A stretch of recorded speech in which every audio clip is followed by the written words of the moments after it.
Listen, listen to me. Present, present. داوود ابراهیمی. ساند رکورد. مسعود زرگوش تنها.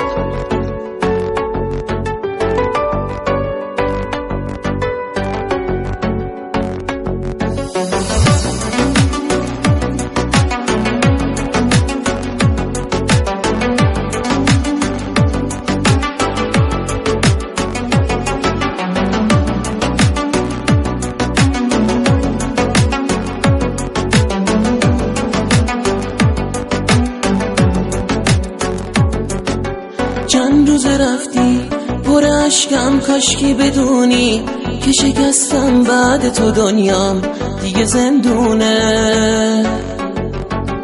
تقصیر من نیست اگه خونه سوت و کوره، دیگه هیچی مثل قدیما نمیمونه. سخت گذشتن از خاطره ها و از اون همه روزای خیلی قشنگ، باور من نبودیم که بری منو تنها بذاری و هیچی نگی. رفتن تو همش خواب و خیاله، از اینجا نمیری این حرفا محاله. هرچی بخوای دیگه همون میشم، فقط بگو میمونی پیشم. چشمای من دیگه اشکی نداره، صدای من بی تو رنگی نداره. این همه باز توی صدای من میگه زندگی بی تو ارزشی نداره.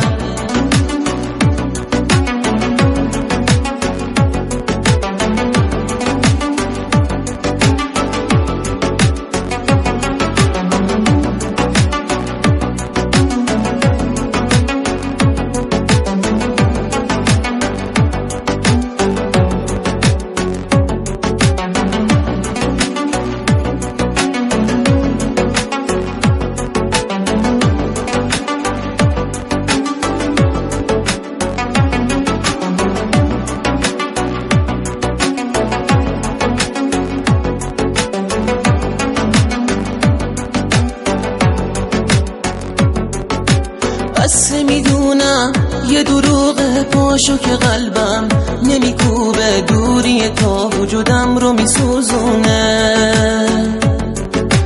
بارون امشب توی این شهر گریه ابراست که میباره واسه آتیش تو قلب من. سخت گذشتن از خاطره ها و از اون همه روزای خیلی قشنگ، باور من نبودیم که بری منو تنها بذاری و هیچی نگی. رفتن تو همش خواب و خیاله، از اینجا نمیری این حرفا محاله. هرچی بخوای دیگه همون میشم، فقط بگو میمونی پیشم. چشمای من دیگه اشکی نداره، صدای من بی تو رنگی نداره. این همه باز توی صدای من میگه زندگی بی تو ارزشی نداره.